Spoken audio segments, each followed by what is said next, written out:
What happens on page 13 if I plug a 5 into this one?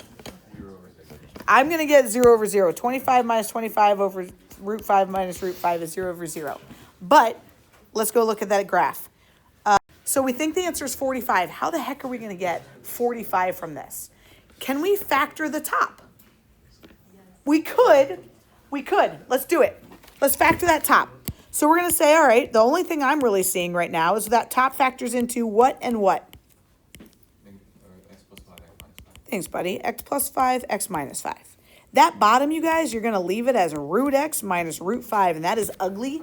This is a good review for ACT, SAT. I feel like they give us one question with the conjugate, typically. And like, there's nothing more we can do here. And correct me if I'm wrong, nothing's canceling out. Does anyone remember what multiplying by the conjugate is?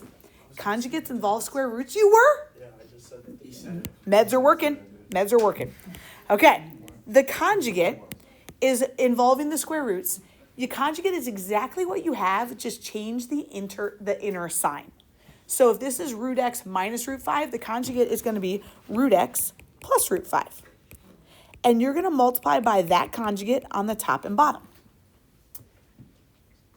By doing that, again, we aren't changing the problem at all. We're just adding some things to it, okay? But because we're really multiplying by something over itself, that's just 1. We're not changing it. We're going to go ahead and distribute, and I'm here to say I wouldn't distribute the top if I were you. Okay, guys, I would not distribute the top. I'm just going to save you some time. I wouldn't distribute the top. So let's rewrite it. We got a little x plus 5. We got a little x minus 5. And we got a root x plus root 5. The top has not changed.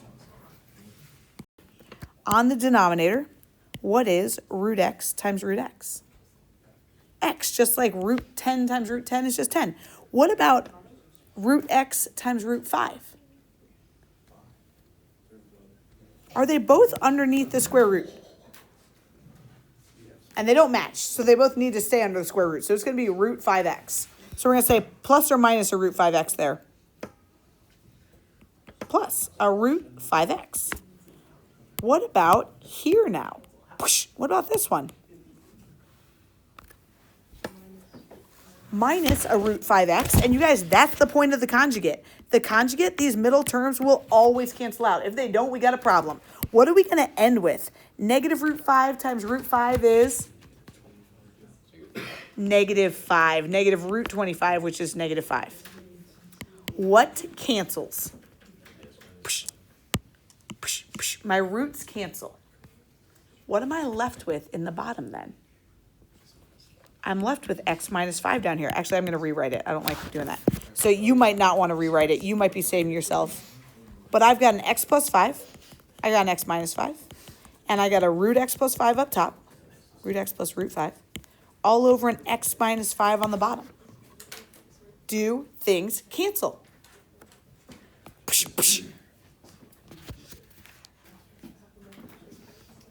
That is a root. That is a very ugly root.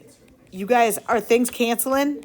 Are we getting an answer? We thought our answer was going to be, we thought our answer was going to be 45.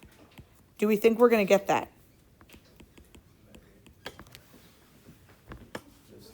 Did I mess something up?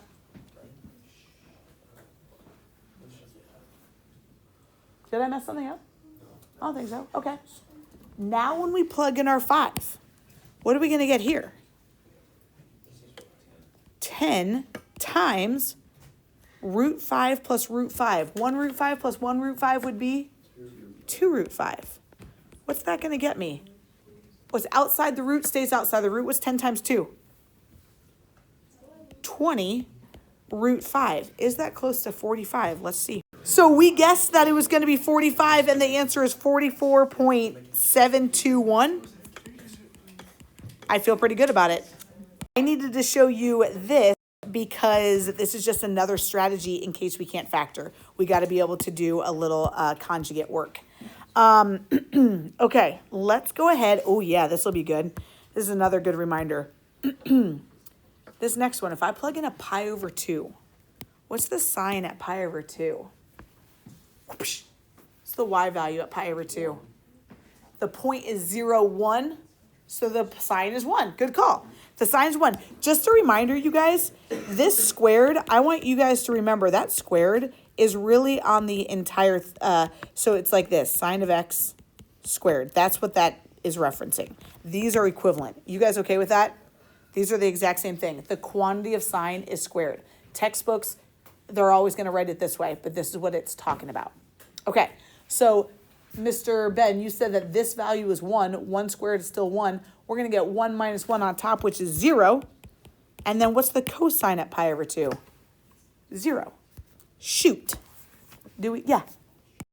Luca's like, wait a minute. Last year, you made us memorize sine squared plus cosine squared is 1. So if we did 1 minus sine squared, can I replace that 1 minus sine squared with a cosine squared? That's exactly what we've got to do because we couldn't factor. That's it. Perfect, bud. So let's go ahead and write the limit as x approaches pi over 2. He says, all right, I'm going to go replace that with cosine squared. Does anything cancel? One of my cosines. So I could say the squared is going to get rid of that. So then this is the equivalent as x approaches, excuse me, pi over 2. Now that we've canceled something out, we're going to go plug that pi over 2 in again. Excuse me. The cosine at pi over 2 is 0. Can I have a limit of 0? We sure can, guys. It's not 0 over 0. 0 is a number. We're good. We can have an answer be 0. We can do hard things. Okay, one last one. Oh, no, 2 ones, and then I'm out of your face. How about this one? What do we do first? You plug it in. What are you going to get up top? 12? What are you going to get on the bottom? 6. Final answer? Do we have to do anything? I literally threw that in there because you always start with simple substitution. When you get a number, that's your answer, you're done. If you get 0 over 0, that's when we got to go do more. But you can, like AP will have a simple substitution. Last one, you guys, last one. Last one, people. This is asking for the limit as t approaches -2. Did they specify from a side? They didn't, so we have to go from both sides. We got to go from both sides. Do we care actually what happens at -2? No, we care about from the left and from the right where my fingers meet up. So we got to test from the left of 2 and from the right of 2. Let's go plug in a -2 here. What are we going to get from the left of -2? -6 plus 3 is -3, you said? What about from the right of -2? Let's think about it. What is -2 squared? 4 minus -2, so plus 2 minus 9 is -3. Do they equal each other? So as I approach -2 from the left and the right, do you agree they both equal -3? At -2, the point is at 0, but do we care? They ask for the limit. They don't care what the point is. So the limit is going to be -3.